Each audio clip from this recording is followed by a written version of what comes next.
सरस्वती व्यासं ततो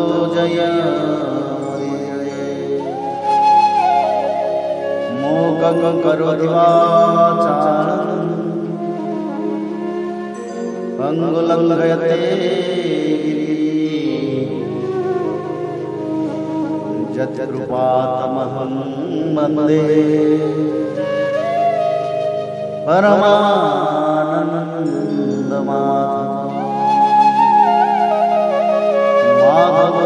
माधवो वाक्यं माधवो हरि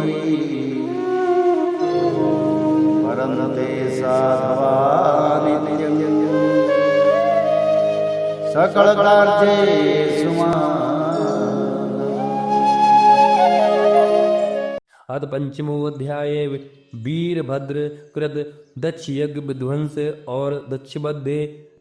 श्री मैत्रेयी कहते हैं, महादेव जी ने जब देवर्षि नारद के मुख से सुना कि अपने पिता दक्ष से अपमानित होने के कारण देवी सती ने प्राण त्याग दिए हैं और उसकी यज्ञ बेदी से प्रकट हुए ऋभुओं ने उनके पार्षदों की सेना को मारकर भगा दिया है, तब उन्हें बड़ा ही क्रोध हुआ। उन्होंने उग्र रूप धारण कर क्रोध के मारे ओट चबाते हुए अपनी एक जटा उखाड़ ली, जो बिजली और आग की लपट के समान दीप्त हो रही थी, और सहस खड़े होकर बड़े गंभीर अट्ठास के साथ उसे पृथ्वी पर पटक दिया। उससे तुरंत ही एक बड़ा भारी लंबा चौड़ा पुरुष उत्पन्न हुआ। उसका शरीर इतना विशाल था कि वह स्वर्ग को स्पर्श कर रहा था। उसके 1000 भुजाएं थीं, मेघ के समान श्याम वर्ण था, सूर्य के समान जलते हुए 3 नेत्र थे, विकराल दाढ़ें थीं और अग्नि की ज्वालाओं के समान लाल लाल जटाएं थीं। उसके गले में नरमुन्नों की माला थी और हाथों में तरह तरह के अस्त्र शस्त्र थे। जब उसने हाथ जोड़कर भगवन मैं क्या करूं, तो भगवान भूतनाथ ने कहा, वीर रुद्र तू मेरा अंश है, इसलिए मेरे पार्षदों का अधिनायक बनकर तू तुरंत ही जा और दक्ष तथा उसके यज्ञ को नष्ट कर दे। प्यारे विदुर जी, जब देवादिदेव भगवान शंकर ने क्रोध में भरकर ऐसी आज्ञा दी, तब वीरभद्र उनकी परिक्रमा करके चलने को तैयार हो गए। उस समय उन्हें ऐसा मालूम होने लगा कि मेरे वेग का सामना करने वाला संसार में कोई नहीं है और मैं बड़े से बड़े वीर का भी वेग सहन कर सकता हूँ। वे भयंकर सिंहनाद करते हुए एक अति कराल त्रिशूल हाथ में लेकर दक्ष के यज्ञ मंडप की ओर दौड़े। उनका त्रिशूल संसार संहार मृत्यु का भी संहार करने में समर्थ था। भगवान रुद्र के और भी बहुत से सेवक गर्जना करते हुए उनके पीछे हो लिए। उस समय वीरभद्र के पैरों के नुपुरादि आभूषण जनन जनन बजते जाते थे। इधर यज्ञशाला में बैठे हुए ऋत्विज यजमान सदस्य तथा अन्य ब्राह्मण और ब्राह्मणियों ने जब उत्तर दिशा की ओर धूल उड़ती देखी, तब वे सोचने लगे, अरे यह अंधेरा सा कैसे होता आ रहा है, यह धूल कहाँ से छा गई। इस समय ना तो आंधी ही चल रही है और ना कहीं लुटेरे ही सुने जाते हैं, क्योंकि अपराधियों को कठोर दंड देने वाला राजा प्राचीन वहीर अभी जीवित है। अभी गौओं के आने का समय भी नहीं हुआ, फिर यह धूल कहाँ से आई। क्या इसी समय संसार का प्रलय तो नहीं होने वाला है। तब दक्ष पत्नी प्रसूति एवं अन्य स्त्रियों ने व्याकुल होकर कहा, प्रजापति दक्ष ने अपनी सारी कन्याओं के सामने बेचारी निरपराध सती का तिरस्कार किया था। मालूम होता है यह उसी पाप का फल है। प्रलय काल उपस्थित होने पर जिस समय वे अपने जटाजूट को बिखेर कर तथा शस्त्र अस्त्रों से सुसज्जित अपनी भुजाओं को ध्वजाओं के समान फैलाकर तांडव नृत्य करते हैं, उस समय उनके त्रिशूल के फलों से दिग्गज बिंद जाते हैं तथा उनके मेघ गर्जन के समान भयंकर अट्ठास से दिशाएं विदीर्ण हो जाती हैं। उस समय उनका तेज असह्य होता है। वे अपनी भौहें टेढ़ी करने के कारण बड़े दुर्धर्ष जान पड़ते हैं और उनकी विकराल दाढ़ों से तारागण अस्त व्यस्त हो जाते हैं। उन क्रोध में भरे हुए भगवान शंकर को बार बार कुपित करने वाला पुरुष साक्षात विधाता ही क्यों ना हो, क्या कभी उसका कल्याण हो सकता है?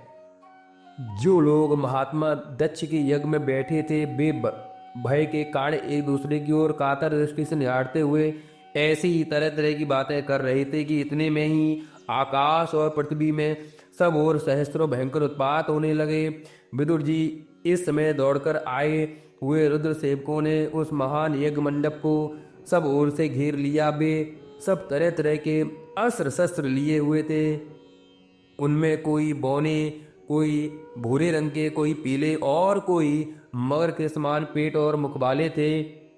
उनमें से किन्हीं ने प्रंगवंश को तोड़ डाला, किन्हीं ने यज्ञशाला के पश्चिम की ओर स्थित पत्नीशाला को नष्ट कर दिया, किन्हीं ने यज्ञशाला के सामने सभा मंडप और मंडप के आगे उत्तर की ओर स्थित अंगनाधीशाला को तोड़ दिया, किन्हीं ने यजमान गृह और पाकशाला को तहस नहस कर डाला, किन्हीं ने यज्ञ के पात्र फोड़ दिए, किन्हीं ने अग्नियों को बुझा दिया, किन्हीं ने यज्ञ कुंडों में पेशाब कर दिया और किन्हीं ने वेदी की सीमा के सूत्रों को तोड़ डाला। कोई कोई मुनियों को तंग करने लगे, कोई स्त्रियों को डराने धमकाने लगे और किन्हीं ने अपने पास होकर भागते हुए देवताओं को पकड़ लिया।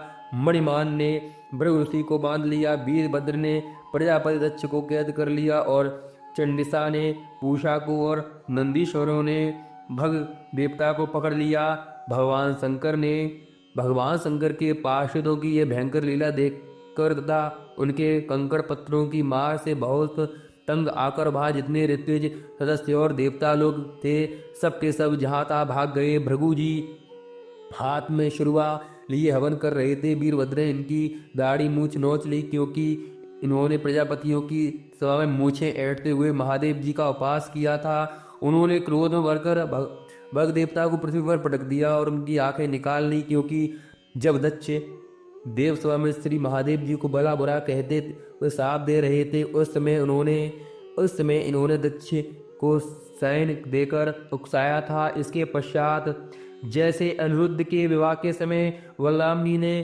कलिंग राज के दांत उखाड़े थे, उसी प्रकार उन्होंने पूषा के दांत तोड़ दिए, क्योंकि जब दक्ष ने महादेव जी को गालियां दी थी उस समय ये दांत दिखाकर हंसे थे।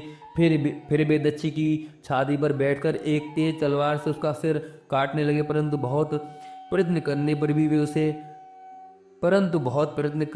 भी वे उस समय उसे धड़ से अलग ना कर सके। जब किसी भी प्रकार के अस्त्र शस्त्रों से दक्ष की त्वचा नहीं कटी तब वीरभद्र को बड़ा आश्चर्य हुआ और वे बहुत देर तक विचार करते रहे। तब उन्होंने एक मंडप में एक पशु को इस प्रकार मारा जाता है उसे देखकर उसी प्रकार दक्ष रूप का उस यजमान पशु का सिर धड़ से अलग कर दिया। यह देखकर भूत प्रेत और पिशाच तो उनके इस कर्म की प्रशंसा करते हुए वाह वाह करने लगे और दक्ष के दल वालों में हाहाकार मच गया। वीरभद्र ने अत्यंत कुपित होकर दक्ष के सिर को यज्ञ की दक्षिणाग्नि में डाल दिया और उस यज्ञशाला में आग लगाकर यज्ञ को विध्वंस करके वे कैलाश पर्वत को लौट गए। इस श्रीमद् भागवत महापुराणे परमहंसाय संहितायां चतुर्स्कंधे दक्ष यज्ञ विध्वंसो नाम 5वां अध्याय।